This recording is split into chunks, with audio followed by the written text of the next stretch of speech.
Hello future ancient historians, and welcome to your next Bridging School lesson. So today you're going to look briefly at the Odyssey. The video is short but the task is long, so hopefully we'll get this done very quickly. So can you write down the title, the aim, and then we've got a starter task. Now this relies on your knowledge of what you've done previously, and this is one thing you're going to have to get used to with GCSE, this idea of referring back to previous learning. So the start, thinking back to the Iliad, and the following characters. So we've got Achilles, Hector, Odysseus, Menelaus, Paris. If you want to include any others, very, very good. The question I want you to think about and want you to do is, from what we've seen in the Iliad, what qualities makes for a good hero in the ancient world? Now use some of these as examples.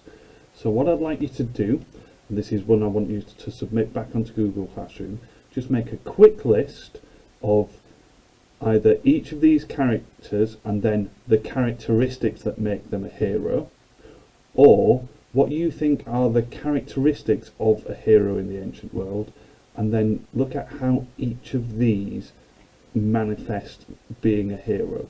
So effectively we're looking at a list of combining characters from the Iliad and characteristics of a hero. So if you can make that list, submit that to Google Classroom, pause the video while you do that, and then we'll carry on. So as the title suggests, today you're going to be looking at the Odyssey. Now the Odyssey is the second work attributed to Homer. It's probably his more famous. It's very different to the Iliad. And again, being attributed to Homer, if indeed he was a real person. This was written 750 BC. So the story of the Odyssey picks up 10 years after the end of the Trojan War. And the premise is that while the rest of the Greeks have victoriously returned back to their homes in Greece, Odysseus is still missing. We know he's left Troy, but he's not got home. So it starts with his son trying to find out what's happened to his dad. And there's a lot of stories within stories, but the story largely then goes on to tell the story of Odysseus' epic voyage back to his home in Ithaca, a little island just off Greece. It's interesting to point out that this is where we get the term Odyssey from, Odyssey being a word to describe a long and spectacular or arduous journey. So you may well say, if it's raining and windy and there's a hurricane, it was a bit of an odyssey trying to get into school. So first and foremost, the thing you need to know about the Odyssey is the narrative. This is a very, very important start to the GCSE course, and you will need to refer back to this idea of an Odyssey and Odysseus for the early part of the course that you'll start in year 10. So you do need to know the story. So attached to this Google Classroom, you will see a short summary of the narrative of the Odyssey. If over the summer you want to read the actual Odyssey, please do. It is a good read. It's quite light.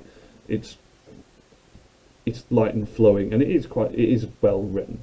So the first thing you need to do is read the summary of the story.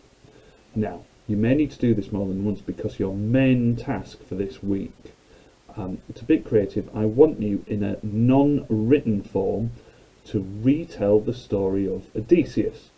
Originally the story of Odysseus would not be written down. It was very common in the ancient world for these epic poets to memorize excerpts from these great poems, or if not the whole thing, and recite them in public squares. This was people's entertainment. There was no TV, so you just go and listen to someone tell the story. So you need to, in a non-written form, retell the story of Odysseus. I have absolutely no qualms about how you do this. You could do a cartoon, you could make a little video, you may want to do a dramatic reading, you could do it with sock puppets. I really do not mind. Use your time, your technology, and your own particular interests and skill set to your advantage.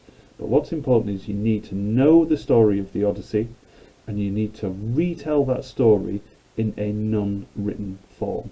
And this is the main thing I want you to upload to Google Classroom. Like I said, this video is short because the task is quite substantial.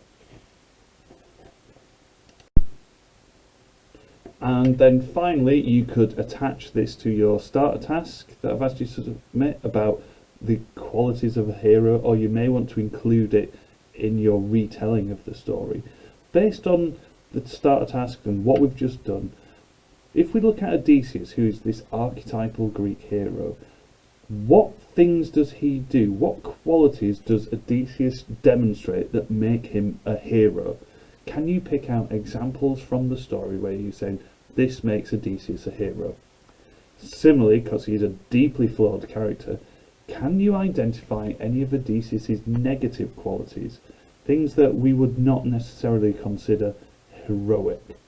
Again, just do this as a quick list with examples. This is to work with your main task, but as I've said before, the main task is your non-written retelling of the Odyssey. So surprise me, do something cool, do something interesting, and enjoy the Odyssey. So until next week, thank you very much and goodbye.